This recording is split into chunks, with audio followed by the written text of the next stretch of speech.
Başla. Merhaba pek kıymetli dost ve yarenler. Tanrı Dağlı Aydınlatıyor programımıza hoş geldiniz. Ben Ferhat Kurban Tanrı Dağlı. Bugünkü konumuz Kazakistan olaylarına Türkçe bakış. Kazakistan olayları neyi gösterir? Neler yapılmalı? Nasıl yapılmalı gibi soruların cevabını arayacağız. 2022 yılına Kazakistan'daki olaylarla girdik. Olaylar üzerine yeterince analizler yapıldı. Bana göre bu konuda en doyurucu bilgi ve analiz Sayın Turgay Tüfekçioğlu Üstad'ın yaptığı, Sayın Kültür Bakanımız Namık Kemal Zeybek ve benim konuk olduğumuz Kazakistan konulu YouTube programında mevcuttur. Ben Kazakistan olaylarına Türkçe bakınca neleri gördüğümü anlatmak istiyorum. Bugün Türkistan yani Orta Asya üzerinde çeşitli amaçlarla kurulmuş 3 tane teşkilat vardır. Bunların birincisi Çin'in kurucusu olduğu ve başını çektiği Şanghay İşbirliği Örgütü. İkincisi Rusların kurucusu olduğu ve başını çektiği Kolektif Güvenlik Anlaşması Örgütü. Üçüncüsü ise Türkiye'nin manevi önderliğini yaptığı Türk Devletleri Teşkilatı. Biz bu teşkilatların kurulduğu dönem ve amaçlarına bakalım. Birinci, Şanghay İşbirliği Örgütü. Sovyetler Birliği dağıldıktan sonra Orta Asya'da oluşan siyasi boşluğu fırsata çeviren Çin, 1996 yılında Şanghay Beşlisi'ni kurdu. Üye ülkeler Çin, Rusya, Kazakistan, Kırgızistan ve Tacikistan idi. Çin bu beşliği kurarken asıl amacı Orta Asya'da esen bağımsızlık rüzgarlarının Doğu Türkistan'a sıçramasını önlemek idi. Çin bu stratejik adımla hem siyasi amacına ulaştı hem ekonomik olarak büyük bir pazar elde etmiş oldu.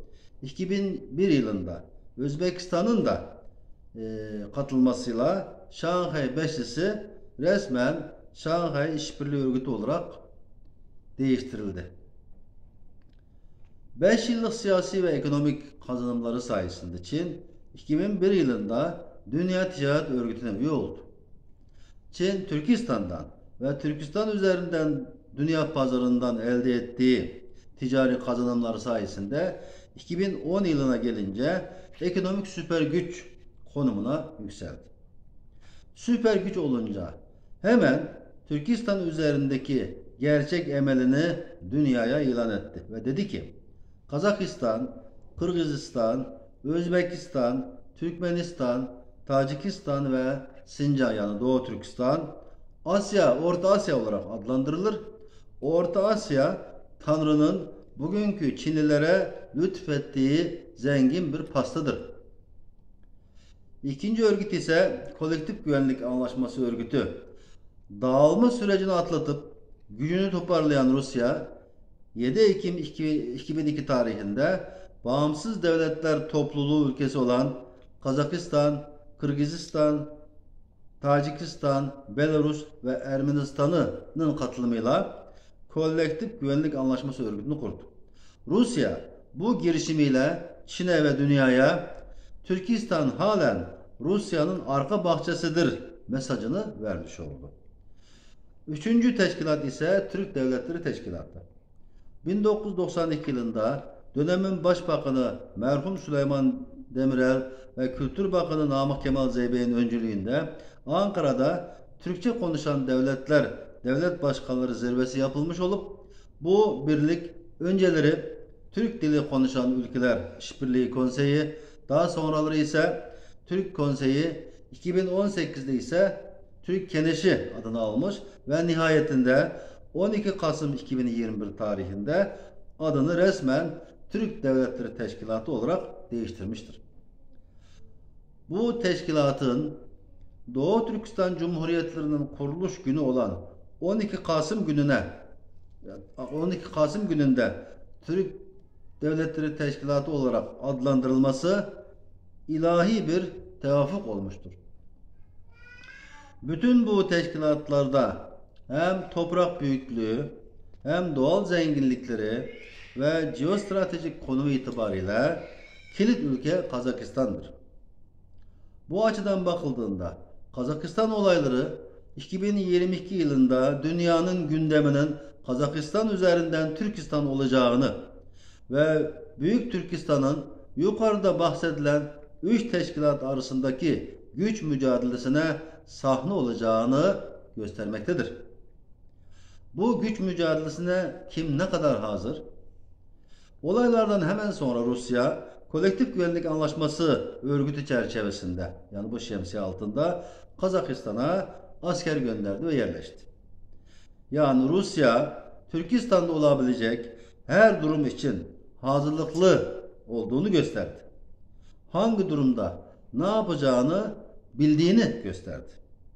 Çin ise olaylardan hemen sonra bugüne kadar Kazakistan'a çeşitli yollarla gelip siyasi sığınmacı statüsünde yaşamakta olan yüzden fazla Çin pasaportlu Kazak Türk'ünü Çin'e geri götürdü. Hem de hiçbir engel tanımadan elini kolunu sallaya sallaya. Ayrıca Kazakistan'da yaşamakta olan 500 binden fazla Uygur'a yönelik itibarsızlaştırma operasyonu gerçekleştirdi. Yani Çin ve Şanghay İşbirliği Örgütü olarak Türkistan'da yaşanabilecek her durum için hazırlıklı olduğunu gösterdi. Olaylardan sonra şaşkın bir şekilde sessizce izleyen, en geç refleks gösteren ve halen fiili hiçbir girişimde bulunamayan ise Türkiye ve Türk Devletleri Teşkilatı olduğunu üzülerek görmekteyiz. Nitekim 11 Ocak'ta Türk Devletleri Teşkilatı ancak toplanabilmiştir. Bu da yetmiyormuş gibi Türkiye Cumhuriyeti Dışişleri Bakanı'nın Kazakistan'ı bırakıp Pekin'e gitmesindeki hikmeti ben halen anlamış değilim. Bu ziyaretin bizim olaylarla alakamız yoktur, biz bu tür konularda Çin'in yanındayız mesajı gibi anlaşılmasından da endişe duymaktayım. Üstelik benim bildiğim kadarıyla böyle kritik dönemde Çin'in ayağına gidip de tuzağa düşmemek çok zor. Görülen odur ki Türkistan'daki bu üç teşkilat içinde en hazırlıksız, savunmasız, hatta saldırıya açık olan teşkilat ne yazık ki Türk Devletleri Teşkilatı'dır. Türk Devletleri Teşkilatı'nı güçlendirmek için ne yapmak lazım? 1. Liyakat, liyakat, yine liyakat. Türk dünyası ve Türk Devletleri Teşkilatı'nda yapılacak tayinlerde kişilerin belli bir partiye veya şahsa sadakati değil, Türk dünyası üzerinde göstermiş olduğu performansı ve Türk milletine olan sadakati ölçü alınmalıdır. Bugün Türkiye'de en az 10 tane Türkiye'yi daha yönetebilecek kadar kadro vardır. Türkistan'da saha çalışmaları yapmış birçok uzman ve akademisyen vardır. Yapılması gereken ise bu insan kaynaklarını doğru ve verimli kullanmaktır. Ayrıca bu tür görevlere getirilecek kimseler en az birkaç tane Türkistan lehçesini konuşabilmeli. Zira Türk Devletleri Teşkilatı'nın öyle gizli gündemleri olmalı ki tercümanların bile haberi olmamalıdır. 2. Türk Devletleri Teşkilatı bünyesinde en az 4 tane profesyonel çalışma grubu olmalıdır. Bunlardan birinci grup Çin'i takip etmeli. Çin'de resmi ve sosyal medyada Türkiye ve Türk dünyası ile ilgili resmi veya gayri resmi yazılar, demeçler her an taranmalı, günlük, haftalık ve aylık raporlar halinde sunulmalıdır. İkinci grup ise aynı yöntemle Rusya'yı takip etmelidir. Üçüncü grup ise aynı hassasiyet ve yöntemle İran'ı takip etmelidir. Dördüncü çalışma grubu ise aynı hassasiyet ve yöntemle Batı ülkelerini ve Amerika Birleşik Devletleri'ni takip etmelidir. Bu grupların profesyonel çalışmaları ve raporlarına göre Türk Devletleri Teşkilatı kısa vadeli, orta vadeli ve uzun vadeli çalışma programlarını düzenlemelidir. 3. Şanghay İşbirliği Örgütü ve KGAÖ Kolektif Güvenlik Anlaşma Örgütü pasifize edilmelidir. Planlı ve sistemli bir çalışma süreci sonrasında kısa vadede Türk Cumhuriyetlerinin Şanghay İşbirliği Örgütü ve Kolektif Güvenlik Anlaşması Örgütü'nden çekilip çıkmaları sağlanmalıdır.